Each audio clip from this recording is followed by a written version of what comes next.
Bismillahirrahmanirrahim. Assalamualaikum warahmatullahi wabarakatuh. Bagaimana kabarnya anak-anakku sekalian? Tetap semangat ya. Kondisi masih prihatin kita untuk pertemuan selanjutnya masih BDR, belajar dari rumah.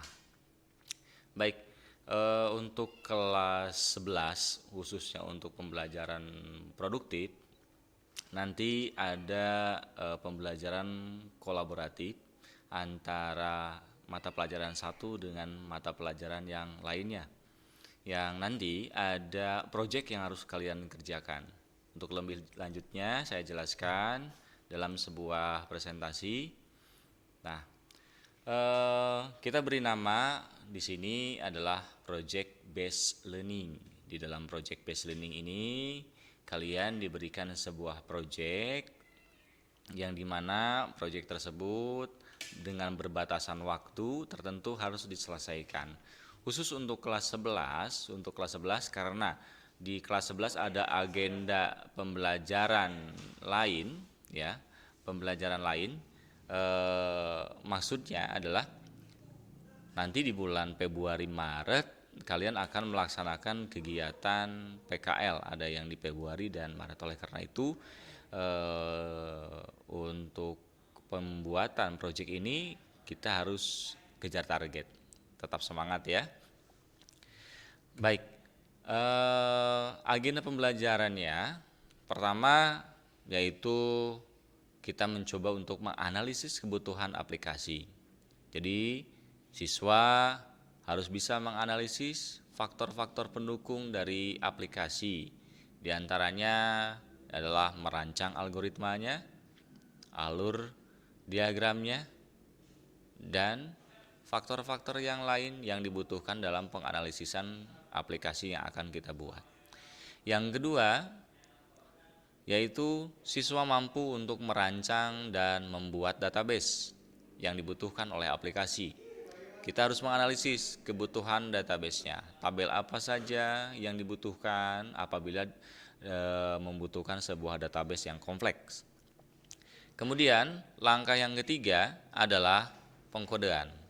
Nah, di dalam pengkodean ini bahasa yang kita pakai yaitu menggunakan aplikasi web. Nanti kalian akan dibimbing cara pembuatan aplikasinya dengan berbasis web. Ya, di antaranya untuk database kita menggunakan SQL, kemudian untuk bahasa pemrogramannya kita menggunakan PHP ya, di antaranya, kemudian HTML juga dan sebagainya yang kita butuhkan. Kemudian nanti setelah selesai pengkodean dan yang lainnya, ada proses pengujian aplikasi. Untuk proses pengujian aplikasi ini dilakukan ada 2 tahap. Tahap yang pertama adalah berupa tulisan.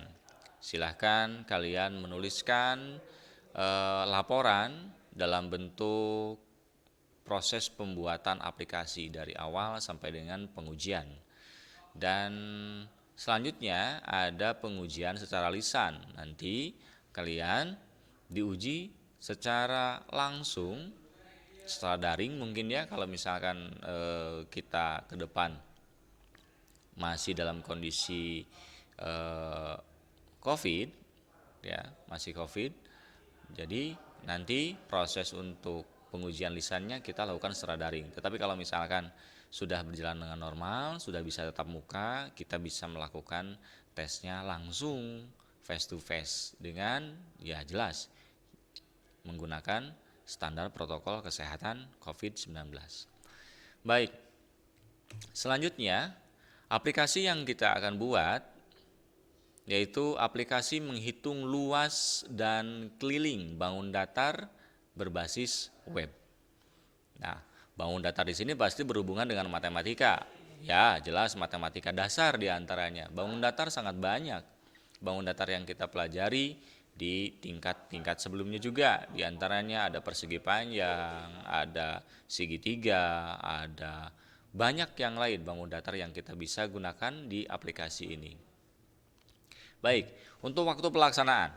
Untuk waktu pelaksanaan pada saat di bulan Januari, tanggal 11 Januari kita sudah melakukan KBM meskipun masih secara daring.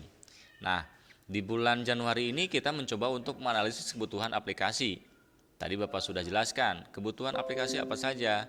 Di antaranya yaitu alur pemrogramannya seperti apa, perancangannya seperti apa. Nah, kita analisis. Kemudian menginjak di bulan Februari, di minggu pertama, kalian sudah bisa merancang database. Kalian rancang databasenya di minggu pertama di bulan Februari. Nanti di bulan ketiga kalian sudah menginjak ke pengkodaan program. Nah, untuk pengkodaan program itu agak sedikit lama waktunya gitu ya. Hampir ya boleh dikatakan 2-3 minggu untuk pengkodaan. Selanjutnya setelah selesai pengkodaan di bulan Maret kita sudah mulai pengujian. Di minggu ketiga bulan Maret kita sudah pengujian aplikasi. Silakan tadi pengujiannya bisa tertulis, ada yang tertulis, ada juga yang secara lisan. Tertulisnya silakan langkah-langkah pembuatan dari awal pun sudah dikolek. Kalian sudah mengumpulkan proses pembuatan aplikasi dari awal, dari nol sampai dengan pengujian. Dan terakhir di bulan April ya, di bulan April ini barangkali ada yang belum selesai dalam proses pengujian. Nah, di bulan April juga itu akan muncul proyek yang kedua karena ini hanya untuk setengah semester ya. Untuk 1 semester kita lihat kondisinya, apakah di bulan April sudah normal atau belum di dalam proses di dalam proses pembelajaran. Apabila sudah normal, ya berarti proyek ini kita lanjutkan secara tatap muka gitu ya, secara langsung kalian bisa mengaplikasikan. Nah, untuk kedepannya dikarenakan kurikulum yang dipakai pada saat sekarang Dinas Pendidikan Provinsi Jawa Barat menggunakan kurikulum Masagi yang di dalamnya adalah ada kolaborasi antara mata pelajaran yang satu dengan mata pelajaran yang lainnya. Jadi khusus untuk produktif nih. Untuk khusus produktif nanti kelas 11 itu ya, kelas 11 itu ada kolaborasi antara guru produktif semua gitu ya. Di antaranya yang akan membimbing kalian sebagai mentornya yaitu Bapak Jejen Awaludin Eskom. Dia nanti akan mengajarkan di bidang pengkodean aplikasi berbasis web. Kemudian nanti Pak Jejen akan dibantu oleh Pak Agus Saiful Falah Eskom. Nah, beliau nanti akan membantu kalian dalam bidang alur pemrograman ya. Nanti sering berkomunikasi dengan bapak-bapak Pak Jejen ataupun Pak Agus ya, anak-anakku sekalian. Baik, kemudian untuk media informasi untuk pengaksesan materi nanti akan disampaikan secara terjadwal. Jadi kalian perhatikan terus informasinya, terupdate-nya seperti apa, informasi tentang video-video terbaru di channel ini ya, di Skanetra Materi. Kemudian nanti juga ada grup WhatsApp-nya akan dibuat. Kemudian sekali-kali kita nanti akan Zoom meeting ya. Kemudian juga nanti Bapak Ibu guru sebagai mentor akan memberikan sebuah e-book atau materi berupa PDF yang kalian bisa baca. Nah, tadi kan tesnya itu bisa berbentuk portofolio. Ya, portofolio silakan kalian ambil tuh, capture ya gambar-gambarnya, kalian ketik prosesnya dari awal sampai dengan akhir di proses pembuatan. Nah, kemudian tadi Bapak sudah membahas ya bahwa di sini menggunakan kolaborasi mata pelajaran satu dengan mata pelajaran yang lainnya. Di antaranya kita mengenal ada 3 kelompok mata pelajaran untuk di SMK. Di antaranya kelompok A, kelompok B, dan kelompok C. Kelompok A itu normalisasi ya, normalisasi. Di antaranya ada mata pelajaran PABP atau Pendidikan Agama dan Budi Pekerti, kemudian PKN, Bahasa Indonesia, Matematika, Sejarah Indonesia, Bahasa Inggris. Nah, nanti mungkin tidak menutup kemungkinan laporan dibuat dengan EYD yang benar, KD-nya diambil dari Bahasa Indonesia. Ya. Kemudian ada proses hitung menghitung. Nah, kalian nanti ada penilaian dari guru matematika. Kemudian mungkin nanti ada berkaitan dengan sejarahnya, tapi kalau misalkan ada satu mata pelajaran yang tidak ada hubungannya, ya tidak dipaksakan juga ya.